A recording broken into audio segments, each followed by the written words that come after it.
इंतज़ार कर रहे थे। आप ये यकीन करें कि कान तरस गए हर पाकिस्तानी के। जब इलेक्शन हुआ तो ये वादा किया गया था कि जो लूटी हुई दौलत है पाकिस्तान की वो वापस लेके आएंगे। बड़े बड़े लोग गिरफ़्तार हुए, कुछ उनमें से चले भी गए, लेकिन जो पाकिस्तान की लूटी हुई दौलत है उसकी वापसी का अमल शुरू नहीं हुआ था। और दोस्तों, आज मैं आपको ये बात बता रहा हूँ कि जो पाकिस्तान का माल लूट के यहाँ से ले जाया गया, उसका वो जैसे कहते हैं ना, बारिश का पहला कतरा, उसका एक हिस्सा, एक बड़ी अमाउंट पाकिस्तान को वापस मिलने जा रही है। कहाँ से मिलने जा रही है? ये लंदन से, बरतानिया की हुकूमत। कौन वापस कर रहा है?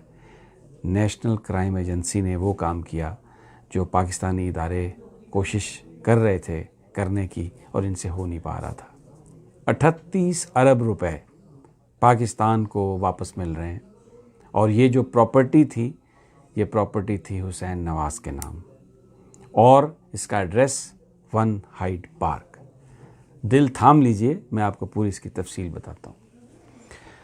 ये जब गवर्नमेंट ऑफ इमरान खान वजूद में आई तो इन्होंने सुप्रीम कोर्ट में एक मामला था, उसमें सुप्रीम कोर्ट ने ये कहा कि जो बैरून मुल्क पाकिस्तानियों की प्रॉपर्टीज़ हैं उनके हवाले से इंफॉर्मेशन होनी चाहिए। तो एक एसेट रिकवरी यूनिट बनाया गवर्नमेंट ऑफ पाकिस्तान ने, और शहजाद अकबर साहब को इसका रखा गया, इसका हेड बनाया गया।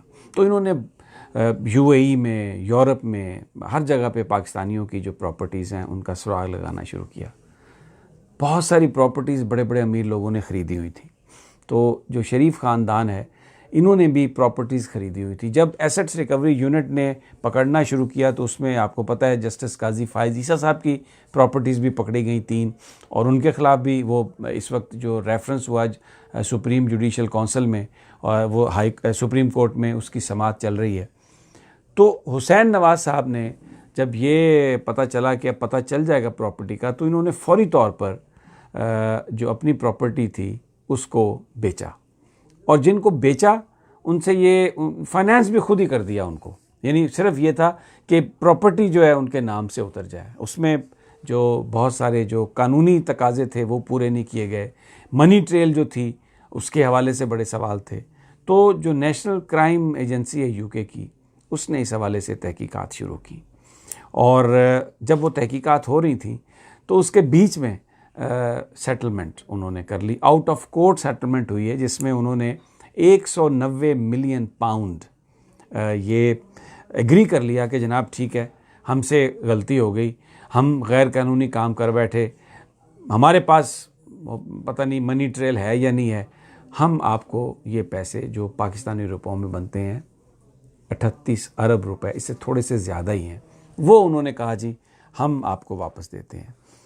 तो नेशनल क्राइम एजेंसी यूके ने ये जो आउट ऑफ कोर्ट सेटलमेंट है इसको तस्लीम किया, और वो 38 अरब रुपए उनके पास आए जो वो हुकूमत पाकिस्तान को दे रहे हैं। तो जब हुक्मरान ऑनेस्ट हो, भले स्लो लर्नर हो, साथी भी कुछ उनमें कमियां भी हों, कुछ मसाइल भी हों, लेकिन अगर नीयत ठीक हो और ईमानदार हो इंसान, तो वो फिर वापसी का अमल शुरू हो ही जाता है। बहुत सारी अभी इस तरह की और तहकीकात हो रही हैं, और जो एसेट्स रिकवरी यूनिट है वो बड़े भरपूर अंदाज में काम कर रहा है। और जो प्राइम मिनिस्टर ने FIA के जो चीफ़ हैं, जो DG हैं, वो लगे हैं वाजिद ज़िया साहब, और इसके साथ साथ शहजाद अकबर साहब को वो एहतसाब के लिए मुशीर तो हैं प्राइम मिनिस्टर के, लेकिन उनको अब साथ में मिनिस्टर ऑफ स्टेट भी बना दिया, पोर्टफोलियो भी दे दिया। क्योंकि FIA, देखें, ये जो हज़ारों की तादाद में पाकिस्तानियों की जो प्रॉपर्टीज़ थी, इसका सुराग FIA ने लगाया। अब FIA वो जो बाहर सारी प्रॉपर्टीज़ हैं और उसमें जो इल्लीगल चीज़ें हुई हैं, FIA भरपूर अंदाज में उनके पीछे जाएगा। वाजिद ज़िया साहब को ये टास्क दिया गया। इससे पहले उनके पास ये एक्सपर्टीज़ भी है। जब पनामा पेपर्स की तहकीकात हो रही थी तो उन्होंने जो एवंस फील्ड के जो प्रॉपर्टी है उसके हवाले से, और फिर जो दुबई में जो अकामा निकला जिसकी बुनियाद पर जनाब नवाज शरीफ साहब फारिग हुए, वो जो जॉइंट इन्वेस्टिगेशन टीम थी उसमें उनको इस काम का तजुर्बा भी है। तो जो असल पर्पज़ है जनाब वाजिद ज़िया साहब को उधर लगाने का और शहजाद अकबर साहब को उनके साथ बिठाने का वो यही है कि ये जो प्रॉपर्टीज़ जो बाहर बैरून मुल्क बनाई गई हैं इल्लीगल, क्योंकि देखें आज दुबई आप जाएं तो वहाँ पर जो उनकी बड़ी शाहराएँ हैं वहाँ पर 1 2 3 4 5 इस तरह साथ साथ बड़ी अरबों रुपए की जो बिल्डिंग्स हैं, जो माल जो करप्शन यहाँ से की गई उस पैसे से वो बनाई गई हैं। वो पैसे का अमल जो है वो इंशाल्लाह बहुत जल्द शुरू होने वाला है। ये पाकिस्तानी मीडिया आपको इस तरह की खबरें नहीं बताएगा क्योंकि ये एक बयानिया दे के चल रहे हैं। मैंने अपनी पिछली वीडियो में आपको बताया था कि ये डॉलर भी 145 रुपए का होने वाला है। और देखें मूडीज़ ने जो रेटिंग दी है पाकिस्तान को, उसका जो मनफी आउटलुक है वो ख़त्म कर दिया पाकिस्तान का। ये मैं आपको बता रहा हूँ कि ये 38 अरब रुपए ये पहला कतरा है। ये वो जो लूटी हुई दौलत वापस आएगी, बेपनाह उसमें रकूम है और बड़ी लंबी उसमें रकम है। ये उसकी एक आप समझें पहली एक छोटी सी शुरुआत है और इंशाअल्लाह ताला आगे ये काम बड़ी तेज़ी से होने वाला है।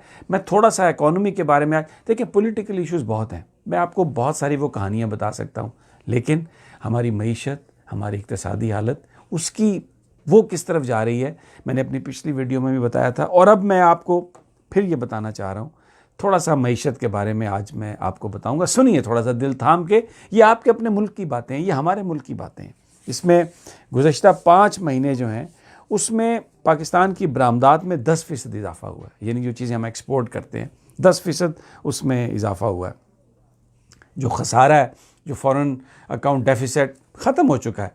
और मैं आपको एक बात बताऊँ दोस्तों, इसका मतलब ये है कि अगर पाकिस्तान को वो जो सूद की मद में अदायगी करनी है, अगर वो अदायगी ना करनी हो तो पाकिस्तान खसारे में नहीं है, पाकिस्तान का बजट खसारे में नहीं है। ये हमें वो सूद देना पड़ रहा है जिसकी वजह से हमारे पास डेवलपमेंट के लिए पैसे नहीं हैं। और वो किस चीज़ का सबूत है? जो पिछले 30 35 40 सालों में जो बेदर्दी से कर्ज़े लिए इन लोगों ने, जो बेदर्दी से लूटा पाकिस्तान को, कर्ज़े लेके ये कहते हैं हमने मेगा प्रोजेक्ट्स बना दिए और उसमें अगर कहीं से 1 अरब रुपए का कर्ज़ा लिया तो उसमें से 70 करोड़ इन्होंने खुद खाए और 30 करोड़ उस पर लगाए। अगर वो कर्ज़े आज ना होते और पाकिस्तान को वो सूद ना देना होता तो हम खसारे में नहीं हैं, कुछ महंगाई ना होती, कुछ किसी तरह से भी हमें प्रॉब्लम ना होती, लेकिन क्योंकि हमें उस सूद की अदायगी करना पड़ती है इसलिए हम खसारे में हैं। और देखें इक़्तिसादी जो हमारी सिचुएशन है, जो हमारी इकोनॉमी के बेंचमार्क हैं, वो हमें क्या बता रहे हैं कि पूरी जो पाकिस्तान की स्टॉक मार्केट है, ब्लूमबर्ग अमेरिका के जो न्यूयॉर्क के जो मेयर हैं ब्लूमबर्ग, उनके नाम से वो चैनल, वो बहुत बड़ा बिजनेसमैन है, वो क्या कह रहा है, ब्लूमबर्ग चैनल जो बिज़नेस की जो कहानियाँ हैं उसमें सबसे मुस्तनद इदारा माना जाता है, उसने कहा है कि पाकिस्तान की स्टॉक मार्केट जो है वो दुनिया की आने वाले वक्तों में बेहतरीन स्टॉक मार्केट होगी। अगर मुनाफा कमाना है तो उस स्टॉक मार्केट में जाके इन्वेस्ट करो। वो इंडिया के बारे में नहीं कह रहा, वो अमेरिका के बारे में नहीं कह रहा, पाकिस्तान के बारे में कह रहा है दोस्तों, हमारे वतन के बारे में कह रहा है। क्योंकि इस वक्त जो कप्तान है, इस वक्त जिसके हाथ में इस मुल्क की बागडोर है, वो मैं फिर कह रहा हूँ तजुर्बे की कमी है, कुछ इर्द गिर्द लोग भी हो सकता है अच्छे ना हो, लेकिन जिस रास्ते पे मईशत को डाला है सख्त है ये सब कुछ। हमें बहुत महंगाई है इस वक्त आम आदमी की ज़िंदगी, लेकिन ये मैं आपको कह रहा हूँ कि अगर आज सूद वो ना देना होता जो इन्होंने कर्ज़े लिए, जो आज मामे बने हुए हैं और रोज़ाना आके नया दर्स देते हैं, तो हम और हम कोई खसारे में नहीं है, ये मुल्क किसी खसारे में नहीं है। और ये जो पाकिस्तान की जो माशी पॉलिसी है, इसको देखते हुए जो एशियन डेवलपमेंट बैंक है, उन्होंने अपने प्रोग्राम में खुद से 3 अरब डॉलर का इजाफा किया है। वो प्रोग्राम जो गरीबों के लिए है, वो प्रोग्राम जो डेवलपमेंट के लिए है, हुक्मरानों की करप्शन के लिए नहीं है। 3 अरब डॉलर का उन्होंने इसमें इजाफा किया। IMF ने पाकिस्तान की मईशत को, हालांकि उन्होंने हमें कर्ज़ा दिया है, अब वो 500 मिलियन डॉलर की दूसरी किस्त भी हमें दे रहे हैं। और यहाँ पर जिन लोगों से मेरी बात हुई है, हमने जो कर्ज़ा लिया है IMF से, वो पूरी ट्रेंचेस हमने नहीं लेनी, पूरी एक साथ हमें नहीं लेनी पड़ेंगी। आज अभी जो एक 500 मिलियन की है वो लेंगे और शायद अगली किस्त, उसके बाद हमें IMF के कर्ज़े की ज़रूरत नहीं है। मंजूर हुआ है कर्ज़ा हमने पेपर्स पे, लेकिन हमारे जो यहाँ पर जो माहिरीन हैं, वो कहते हैं कि जी फिर आपको लेने की ज़रूरत नहीं है। मूडीज़ की रिपोर्ट मैं आपको पहले ही बता चुका हूँ। और फिर देखें जो पोर्टफोलियो सरमायाकारी है, जो बाहर से जो सरमायाकारी आती है, $1 अरब की वो सरमायाकारी हुई है, पोर्टफोलियो जो सरमायाकारी है। और फिर जो डायरेक्ट सरमायाकारी है, जिसे हम FDI कहते हैं, फॉरेन डायरेक्ट इन्वेस्टमेंट, उसमें 236% इजाफा हुआ है। और स्टॉक मार्केट जो है वो मैंने आपको बताया बेहतरीन करार दी गई है। 40,000 का यहाँ पे जो उसके पॉइंट्स हैं, 40,000 का जो हदफ है, जो उसका जो है 10 महीने बाद उसको उसने अबूर कर लिया। और आप ये देखें कि जो नॉन टैक्स रेवेन्यू है, यानी एक तो टैक्स है ना, नहीं, जो नॉन टैक्स रेवेन्यू है उसमें 100% इजाफा हुआ है। और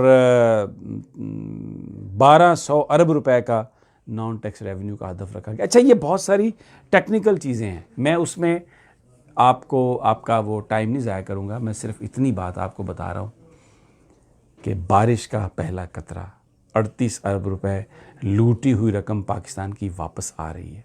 और पाकिस्तान की जो मईशत है, पूरी दुनिया ये कह रही है कि ये चल रही है सही सिमत में। और पाकिस्तान, अगर ये जो माजी के हुक्मरान हैं, इन्होंने अगर कर्ज़ा ना लिया होता और उसका सूद हमें उतारना ना होता, तो आज पाकिस्तान खसारे में नहीं है, हम किसी तरह खसारे में नहीं हैं। दोस्तों, साथियों, मेरा चैनल आप सब्सक्राइब कर लें और बेल आइकन को भी दबा दें। जैसे ही मैं अगली वीडियो अपलोड करूंगा, आपको उसका नोटिफिकेशन हो जाएगा और आप देख सकेंगे। और मैं अगली वीडियो जो है मैं आपको बिल्कुल जो पॉलिटिकल इवेंट्स हैं, क्यों नैब ने शहबाज शरीफ साहब की वो जो दरख्वास्त है सुप्रीम कोर्ट से वापस ले ली, और फिर बड़े बड़े लोगों को अगर गिरफ़्तार अक्रॉस द बोर्ड नहीं किया जा रहा था, नैब ने कुछ अपने मामलात में तब्दीली की है, तो शायद यही वजह है कि FIA को मजबूत कर रहे हैं प्राइम मिनिस्टर इमरान खान। और बहुत सारी तफसीलात ये मैं इंशाल्लाह अगली वीडियो जो मेरी आ रही है उसमें आपको दूंगा। तब तक अल्लाह निगहबान।